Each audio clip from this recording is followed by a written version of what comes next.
Hello, my name is Jon Murphy, psychiatric nurse practitioner, and you are listening to another episode of Toxic. Today I got a little treat for you. It's a little bit of a list. 5 reasons toxic people gotta go in 2025. Let's just jump right into it here. Number 1, they drain your energy. Walking on eggshells. How about waking up in the morning? You just hung out with friends or family. You should feel pretty good, right? Wrong. You wake up and you hear, it's like the doomsday bell. Shouldn't be that way. After hanging out with friends or family, you should feel restored. Work is work, but if you're around coworkers, it shouldn't be awful. It shouldn't be painful. It shouldn't be draining. It should give you more energy. It should recharge you so when you return to work, you feel better than ever. If that's not your reality, I think they gotta go. Number 2, they make you sick, physically sick. Nauseous, you ever get a pit in your stomach? My nerves got the best of me. The reality is we have a nervous system. It connects our brain and our body. The electrical signals. We experience life, we see, we feel, we hear, we touch, we smell, and we interact most importantly. The people that we interact with, we feel a certain way in response to them. Your crazy Aunt Sally is falling over drunk at the Christmas party. Stressful. The boss that you just can't stand. The guy in the break room that microwaves his tuna fish. They gotta go. But you can't say anything. We bind up inside and lock it in. We freeze up, feel stressed. We overthink about it.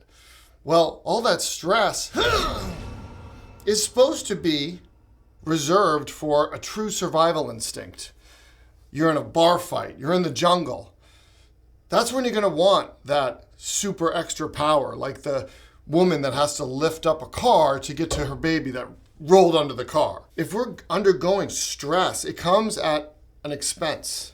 Stress makes our blood sugar go up. It makes our heart race, it makes our blood pressure go up. We need all this stuff to move, but we need to rest too. And if we're chronically stressed, you're probably sick too. I would know this. I have MS, and I believe that was tied to my toxic childhood and toxic mother. But don't just take my word for it. One of the things I notice with patients that I think, they're probably from a dysfunctional family environment is autoimmune disorders, inflammatory issues, celiac disease. It's usually chronic stress, and certainly for anyone in the medical field, they're going to tell you, what's the thing that we should always avoid among anything else? Stress. Stress is the killer. And people, social dynamics and social situations are going to be the number one thing that cause us stress. Why? Because we rely on people. When we're born and when we grow, we rely on people. We need them, and we establish bonds. They help us understand our place in the world. We feel safe or we don't, but we're going to stick around either way. And if we do, we're going to feel pretty stressed out about it.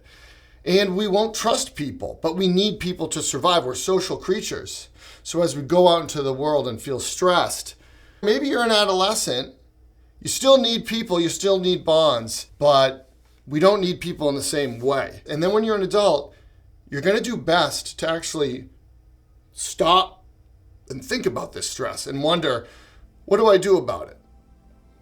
But the answer is not going to be automatic and immediate. Where is the stress coming from?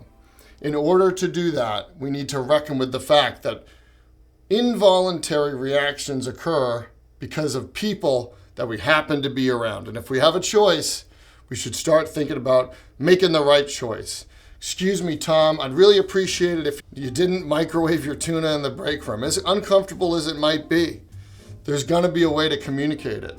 What's the other option? Don't go in there? We have to feel comfortable in the environments we choose to be in. And if we're not, it's really important that we communicate it. Then we're gonna understand we know how to move in the world, and that stress will be reduced. Number 3, they make you crazy. Gaslighting, triangulation. Have you ever gotten into a fight with a toxic person? I didn't do that. No, I didn't. What do you mean? I don't know. I don't know what you're talking about. No, you're crazy. I'm not crazy. You're crazy. Everything's fine. You name it, they'll do it. There's so many different manipulative behaviors. They're going to scheme and they're going to plan. And if you're getting in the way of their sweet narcissistic supply, you're in big trouble now. Now you're a threat. and they'll stop at nothing to destroy you. Your emotional manipulation is their benefit. Now we're thinking, our mind's going. Pay attention to that, because that mind that's racing is a survival response. At one point in time, it probably worked pretty good. Let me just ignore everything that's going on over here, and let me just think about this cool book or play D&D over here. But the reality is, that thinking used to work and now it doesn't. I used to be able to think about stuff and feel better. The problem is, that's because you depended on people. Now, you can't think your way out of this. What we need to do is identify, wow, this thing is living in my head rent-free. I feel like I'm going crazy. Why can't I stop future tripping? I look back at things I said and did, and I cringe. That's making you crazy. And the worst thing we can do is deny our reality. We have that feeling, oh my God, I don't like it. I think they're taking advantage of me. No, take it away. No, I'm the bad guy. I'm an idiot. I shouldn't think that. We feel something in response to the environment, and our brain goes, no, you're an idiot. We're out of alignment. And this is where I see patients have bipolar episodes, mood irregularity, you name it. As we move in the world, we understand that we can relax. We had to grow to get to this point. So if you're coming from a place of chronic stress, I'm here to say that you can feel better so long as you take the steps to remove toxic people from your life in the year 2025. Number 4 on the list, they do not want what's best for you. In my early days, I said to myself, I just want what's best for everyone. It's the golden rule. Isn't that what everyone thinks? No, not at all. And if you care about other people, good job. It's a great feeling to help other people selflessly. However, not everyone shares in this delight. The greatest thing we have to gain through life, compassion, love, appreciation for each other. Narcissistic people, toxic people, they miss out on the best parts of life. They likely are the products of unimaginable abuse. But does that mean it's okay to deal with their crap? Not at all. We can feel bad about it, but that does not mean it needs to drain us and ruin us. Narcissistic people, they're motivated in a particular way. What they're doing in the social environment is seeking to gain something called narcissistic supply. The social landscape is manipulated and moved in such a way as the narcissist can feel either superior or set apart in some way. Maybe I'm the bigger victim, I'm better than you, you're out of control and you're crazy, and I got to pull the strings, and that makes me feel good. Because I'm so lonely and so insecure, I need other people to make me feel better with myself. That's very dangerous for empathetic people out there. It's important to set limits and work toward appropriate and healthy boundaries with the most toxic people, not only because we can, but because it's important that we show these people that it's not appropriate to be abusive, verbally, physically, and sexually. And we need to hold other people accountable when it comes to access to us, who we are and what we do and what we have to offer. If we're holding on to toxic people in 2025, that means we're saying no to the many opportunities and relationships that we can have with like-minded people that do care and can add to our life and to make us feel better and build us up. That brings us to number 5. They will never change. I think there's a good argument for this, that narcissistic people, they can't even differentiate you and I and me. What do you mean you're my kid? No, you're mine. You don't go anywhere. I want you to live at home forever. That type of stuff. How dare you grow up? Who do you think you are? Growing up and getting a job. Oh yeah, once you go down the street with all that healthy communicating you've been doing lately, they'll never change. And when you get better at communicating, one of the things that got me into mental health was, it's crazy on this psych unit, but there are rules. Learning the rules of communication, understanding how to manage myself was really comforting. See, the problem was, I didn't realize that I can't change enough to change other people. Let me say that again.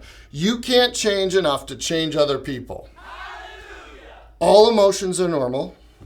If you're ever blamed for how you feel, that's not normal, and it is definitely toxic. So, what we need to figure out is when we're triggered. If you're freezing up, if you're stressed, if your energy's drained, we need to protect that.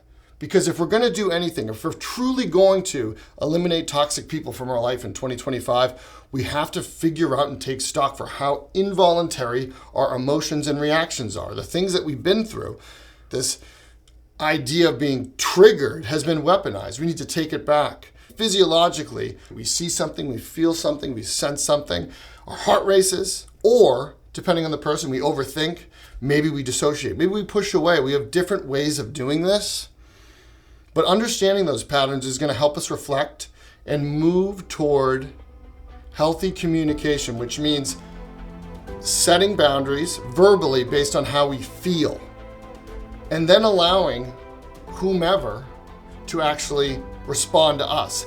Then we'll know what we need to do next. It's not enough to push someone away and say, "Get out of here," and yelling and screaming or slamming the door and saying, "I'm the idiot, I'm sorry." Where we get to practice communicating in a healthy way.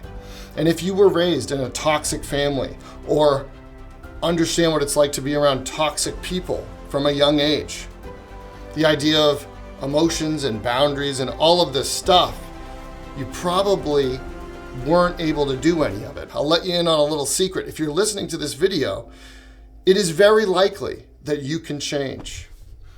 Someone that's narcissistic would never seek out this type of self-help content unless there was an audience. So if you're here, that means you can heal. But we're not going to be able to heal in a toxic environment. So those are 5 reasons to say goodbye to toxic people in the year 2025. Thanks for checking out another episode of Toxic. This is Jon Murphy, psychiatric nurse practitioner, and we'll see you next time.